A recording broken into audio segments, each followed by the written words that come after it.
Welcome viewers. আজকে আমি basically একটি প্রোডাক্ট ডেসক্রিপশন নিয়ে হাজির হয়েছি। এটি টু হুইলার বা ফোর হুইলারে পেইন্ট প্রোটেকশন ও শাইন রিটেন রাখার জন্য ইউজ হয়। তাছাড়াও স্মল হেয়ার লাইন স্ক্র্যাচেস যাতে না পড়ে সেজন্য এটি ইউজ করা হয়। এটি হলো 3M এর ক্রিম ওয়াক্স। আমি এটি অ্যামাজন থেকে অর্ডার করেছিলাম। এটা অ্যারাউন্ড 450 রুপিস প্রাইস। এটি খুললে দেখা যাবে এটির মধ্যে একটি সফট স্পঞ্জ রয়েছে। এই স্পঞ্জটি এই ওয়াক্স অ্যাপ্লাই করতে ইউজ হয়। আর এটি হলো মেন কন্টেনার। এটি একটা tin container and looks very premium. তো চলুন দেখে নেওয়া যাক এটি গাড়িতে কি করে ইউজ করতে হয় এবং ইউজ করার পরে গাড়িতে সত্যি কি কোনো চেঞ্জ নোটিস করা যায়। আমি গাড়িতে চলে এসেছি এটা ওয়াক্সিং করতে। ওয়াক্সিং করার আগে গাড়িটাকে ভালো করে আপনি কার ওয়াশ শ্যাম্পু দিয়ে পরিষ্কার করে নেবেন, তাহলে এটার বেস্ট রেজাল্ট পাওয়া যাবে। আমার অলরেডি এটা শ্যাম্পু দিয়ে পরিষ্কার করা হয়ে গেছে, তো আমি এবার ওয়াক্সিং করব। এটা কি খুলে নেওয়া যাক। খুলে দেখা যাচ্ছে ভেতরে ওয়াক্সটি রয়েছে ক্রিম ওয়াক্স সাদা রঙের। তো আমি এটিকে এখন অ্যাপ্লাই করব। অ্যাপ্লাই করার জন্য আমি ফোমটি ইউজ করব যেটা এখানে দিয়েছে।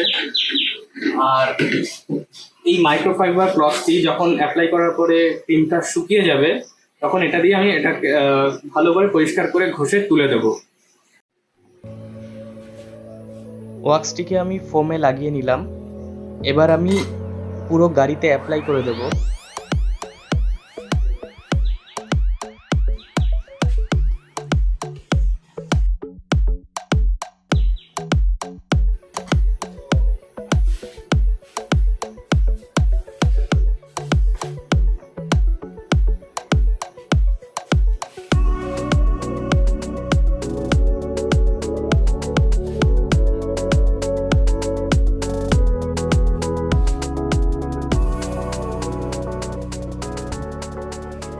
পুরো গাড়িতে অ্যাপ্লাই হবার পরে আমি সার্কুলার মোশনে ফোম দিয়ে ওয়াক্সটিকে স্প্রেড আউট করে দেব।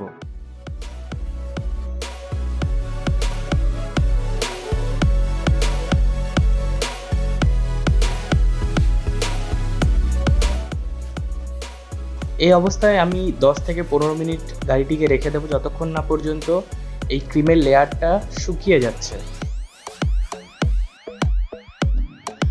প্রায় 15 মিনিট পরে দেখা যাচ্ছে যে ওয়াক্সটি গাড়িতে একটা সাদা রঙের লেয়ারের মতো হয়ে গেছে এবং হালকা করে হাত দিয়ে ঘষলেও এটি উঠছে না।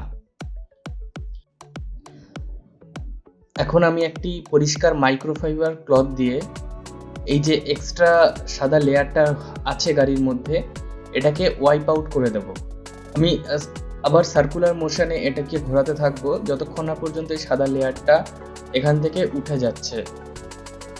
একটা জিনিস মাথায় রাখবেন, যেন ওয়াক্সটি যথেষ্ট সময় ধরে গাড়িতে থাকে, না হলে আপনি রাব করার পরেও গাড়িতে যে একটা সুন্দর শাইন এবং একটা অয়েলি ফিলিং আউটার বডিতে সেই জিনিসটা আসবে না। এবং এই জিনিসটি প্রায় 10 to 15 ডেজ রিটেন থাকবে বেসড অন আপনার গাড়ি কীরকম ইউজ হচ্ছে। এই যে অয়েলি ফিলিংসটা থাকে আউটার সারফেসে, এতে গাড়িতে সহজে ডাস্ট আসে না এবং গাড়ি নর্মাল যে ক্লিনিং করা তাতে অনেক সুবিধা হয় এবং গাড়িতে পেইন্ট প্রোটেকশনও বজায় থাকে। দেখা যাচ্ছে পুরো প্রসেসটি কমপ্লিট হয়ে যাওয়ার পরে গাড়ির আউটার বডি কত শাইন করছে এবং গাড়িতে হাত দিলে একটা তেলতেলে ভাব বোঝা যাবে। আশা করি আপনাদের ভিডিওটি ভালো লেগেছে এবং এটি আপনাদের গাড়িতে ওয়াক্সিং করতে কাজে লাগবে। আপনাদের যদি কোনো কোয়েশ্চেন থাকে এই রিলেটেড তাহলে অবশ্যই কমেন্ট সেকশনে কমেন্ট লিখে জানাবেন। ধন্যবাদ।